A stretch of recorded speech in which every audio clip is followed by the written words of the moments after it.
UP में संभल के DM Rajendra पेसिया ने वक्फ संपत्ति पर बड़ा बयान दिया। उन्होंने कहा, जब जिला मुरादाबाद था तब वक्फ नाम सौंपा गया और चारों ओर 4 किलोमीटर में वक्फ संपत्ति बताई गई। हजारों बीघा जमीन को खुर्द-बुर्द किया गया। फर्जी अभिलेखों की जांच की जाएगी। स्वागत है। और ये आज की जो पीसी है, ये एक का प्रतिनिधिमंडल जिसने अभी रिसेंटली यहाँ पे विजिट की थी, उसके बाद में कुछ कागज दिए थे, तो मैं डीएम सर से अनुरोध करता हूँ कि उसके बारे में थोड़ा ब्रीफ करने का कष्ट करें। वर्तमान में जो विवादित धर्म स्थान है, उसके सामने सत्यव्रत पुलिस चौकी का निर्माण हो रहा है। उस पुलिस चौकी के विषय में एक हमें उर्दू के अंदर डॉक्यूमेंट मिला था। इस डॉक्यूमेंट का अनुवाद भी उन्होंने दिया था। ये हमारे पास एक अनुवाद है पूरा, जो इसके अंदर कुल 20 बिंदु दिए हुए हैं और उन 20 बिंदुओं में लिखा हुआ है कि ये चारों ओर उत्तर, दक्षिण, पूर्व, पश्चिम की चौहद्दी या बाउंड्री है और इनके बीच की संपत्ति वक्फ है। 23 अगस्त 1929 को मोहम्मद अब्दुल समद, जो निवासी मोहल्ला कोट संभल है, उस समय जनपद मुरादाबाद था, उनकी ओर से एक अनरजिस्टर्ड वक्फनामा सामने आया है। उसमें क्रम संख्या 1 से 20 तक जो संपत्तियां हैं, उनका भौतिक निरीक्षण और अभिलेखीय परीक्षण त्रिसदस्यीय समिति ने किया है, जिसमें हमारे यहाँ के एसडीएम, सीओ और यहाँ के ईओ तीनों लोग थे। इसमें जो सबसे प्रमुख बात है वो है कि अभी तक किसी भी व्यक्ति ने कोई भी आवेदन हमको यह नहीं दिया है कि यह हमारी संपत्ति है, अर्थात कोई प्रभावित और विधिक पक्षकार हमारे सामने अभी नहीं आए हैं। दूसरी बात, जिस स्थान की बात की जा रही है, उस स्थान के अंदर जो संपत्ति कहते हैं दर्ज है, वो 18, 19 और 20 संख्या पर है और वर्तमान में उस जगह की किसी भी प्रकार की कोई भी व्यक्ति वहाँ निवास करता है, उस नाम से कोई निवासित रहा है या वो गाटा संख्या जिसका उल्लेख किया गया है, उसका किसी भी प्रकार से कोई भी साक्ष्य नहीं है।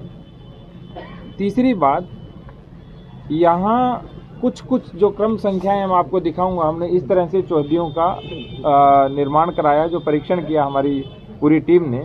उन्होंने देखा कि जो क्रम संख्या 9 के ऊपर एक अंकित चौहद्दी है, तो ग्राम बिछोली तथा शेर खां सराय दोनों के बीच की दूरी 4 किलोमीटर है और बीच की 4 किलोमीटर की पूरी भूमि उसके अंदर वक्फ के रूप में लिखी हुई है, जो अनरजिस्टर्ड, बिना आवेदनकर्ता और बिना किसी स्वामी के है।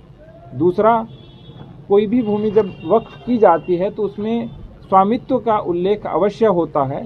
इसमें किसी प्रकार के कोई भी स्वामित्व का उल्लेख नहीं है। तीसरी बात, वर्तमान जो भूमि है वहाँ पर कोई मकान स्थायी अस्तित्व में नहीं है। किसी प्रकार के जो नाम दिए गए हैं उस प्रकार के नाम भी वर्तमान में अस्तित्व में नहीं है। तो इससे ये प्रश्न चिन्ह उठता है कि जिस भूमि की बात की जा रही है, जो वक्फ की गई है, उसकी वास्तविकता क्या है। किसी ने अभी इसके विषय में हमें अवगत नहीं कराया है। उस वक्फनामे को देखें तो जनपद संभल की हजारों बीघा भूमि का बैनामा कर दिया गया है, जबकि मोहम्मद अब्दुल समद की अपनी संपत्ति का उसमें कोई उल्लेख नहीं है। उस वक्फनामे में यह भी लिखा हुआ है कि अपनी संपत्तियां मदरसे के निर्माण हेतु दे रहा हूं। तो क्या कोई व्यक्ति हजारों बीघा भूमि मदरसे के निर्माण हेतु दे रहे हैं?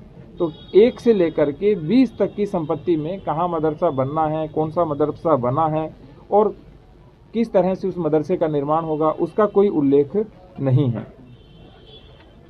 इसके बाद जो नगर पालिका के आसपास का क्षेत्र जितना भी है हमारा, जिसमें सारे सरकारी स्थान हैं, जिसमें तहसील है, पुलिस थाना है, पुलिस चौकियां हैं, डाकघर है और जो विवादित धर्म स्थल है, श्री कल्की मंदिर है, वो भी उन चौहद्दियों के बीच में ही आता है। तो जो अनरजिस्टर्ड, अनवेरीफाइड जो बैनामा है और जो 50 रुपये के स्टाम्प के ऊपर दिया गया है, तो उसके अंदर सारी संपत्तियां भी एक तरह से वक्फ के रूप में लिखी हुई हैं।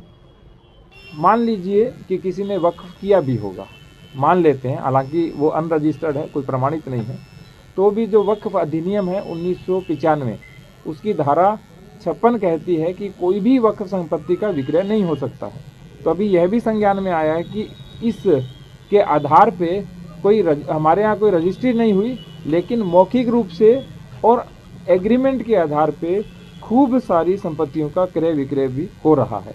तो जो कमेटी की रिपोर्ट है एसडीएम, सीओ और ईओ की, उन्होंने प्रथम दृष्टया संपत्ति क्रमांक संख्या 1 से 20 तक की सारी जो चौहद्दियाँ हैं उन्होंने बताया है कि ये फर्जी प्रतीत होती हैं, और जो संलग्न वक्फनामा है उसके दस्तावेज भी फर्जी प्रतीत होते हैं।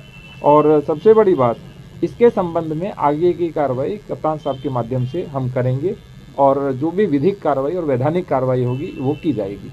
कप्तान साहब, અમારી તમામ માહિતીથી અપડેટ રહેવા માટે જોડાયેલા રહો S9 ન્યૂઝ સાથે।